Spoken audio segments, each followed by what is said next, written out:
এই যে এলাকার এই কয়েকদিন আগে যে বন্যা হলো অতিবৃষ্টির কারণে, এই বন্যায় বহু মানুষের ঘর বাড়ি নষ্ট হয়ে গিয়েছিল।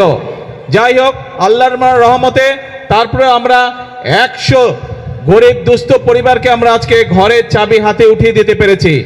এছাড়াও আপনাদের সামনেই আপনারা দেখলেন আরো অনেকগুলো দুস্থ মানুষের কাছে তাদেরকে সহযোগিতার জন্য সরকারের পক্ষ থেকে আমরা আর্থিক সহায়তা তাদেরকে করেছি। কিছু দুস্থ মহিলাকে আমরা চাল দিয়েও সহযোগিতা করেছি। প্রিয় ভাই বোনেরা, আপনাদেরকে এই কথাগুলো বলার কারণ হচ্ছে যে এই যে বর্তমান সরকার, এই সরকারকে আপনারা নির্বাচিত করেছেন, এই বাংলাদেশের মানুষ এই সরকারকে নির্বাচিত করেছে। কাজেই এই সরকারের দায়িত্ব হচ্ছে বাংলাদেশের মানুষের পাশে থাকা। এই সরকারের দায়িত্ব হচ্ছে বাংলাদেশের মানুষের সুখে দুঃখে থাকা। এই সরকারের দায়িত্ব হচ্ছে এই দেশের মানুষকে দেখে রাখা। এই সরকারের দায়িত্ব হচ্ছে এই দেশের মা বোনদের পাশে থাকা। এই সরকারের দায়িত্ব হচ্ছে এই দেশের সন্তানদের লেখাপড়ার ব্যবস্থা করা। এই সরকারের দায়িত্ব হচ্ছে এই দেশের মানুষ যারা অসুস্থ হবে তাদেরকে যথাযথ চিকিৎসার ব্যবস্থা করে দেওয়া। এই সরকারের দায়িত্ব হচ্ছে এই দেশের তরুণ সমাজ, যুবক সমাজ, নারী হোক পুরুষ হোক, তাদের কর্মসংস্থানের ব্যবস্থা করা।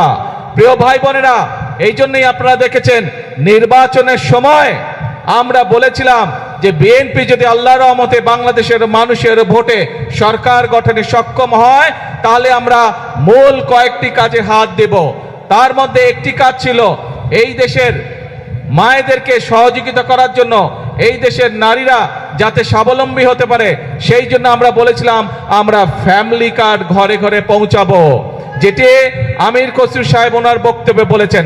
আপনারা দেখেছেন যে সরকার গঠন হওয়ার 1 মাসের মধ্যে আমরা সেই ফ্যামিলি কার্ডের পাইলট প্রজেক্টের কাজে হাত দিয়েছিলাম এবং ইনশাআল্লাহ আল্লাহর রহমতে পাইলট প্রজেক্টের কাজ শেষ হয়ে গিয়েছে। এই মাসের 16 তারিখ থেকে আমরা এই ফ্যামিলি কার্ডের কাজ শুরু করছি এবং ইনশাআল্লাহ সমগ্র বাংলাদেশে এই বছর 26-27 অর্থ বছরে আমরা প্রায় 41 লক্ষ পরিবারের মায়ের হাতে আমরা এই ফ্যামিলি কার্ড ইনশাআল্লাহ তুলে দিব এবং ইনশাআল্লাহ আপনাদেরও এই এলাকায়, এই অঞ্চলে, এই উপজেলার মধ্যে ইনশাআল্লাহ 10 থেকে 12 হাজার পরিবারের হাতে আমরা ফ্যামিলি কার্ড এই আগামী অর্থ বছরের মধ্যে তুলে দেব এবং আগামী 4 বছর ধরে এটি চলবে। আরো অনেক মা বোনেরা এই ফ্যামিলি কার্ডের আওতায় আসবেন। কেন আমরা ফ্যামিলি কার্ড দিয়েছিলাম?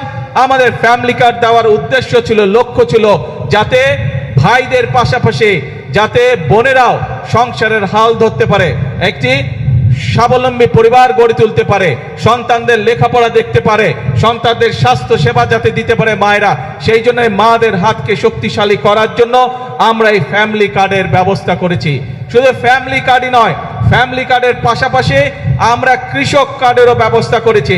এই যে বাঁশখালীর কিছু অংশে লবণ চাষী ভাইরা আছে না, লবণ চাষী ভাইরা শুধু যে যারা ধান পাট বা অন্যান্য শাকসবজি বা অন্যান্য ফসল চাষবাস করে তারাই যে শুধু কৃষক কার্ড পাবে তা নয়, এমনকি লবণ চাষী ভাই যারা আছেন ইনশাআল্লাহ তারাও,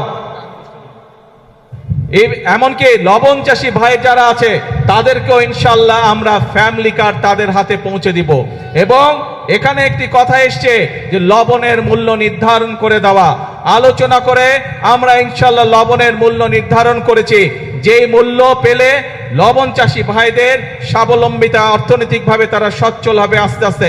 ইনশাআল্লাহ আগামী কিছুদিনের মধ্যে আমরা সেই দামটি আমরা সকলকে জানিয়ে দেব, যার ফলে লবণ চাষী ভাইদেরকে আর আগের মতন কষ্ট পোহাতে হবে না।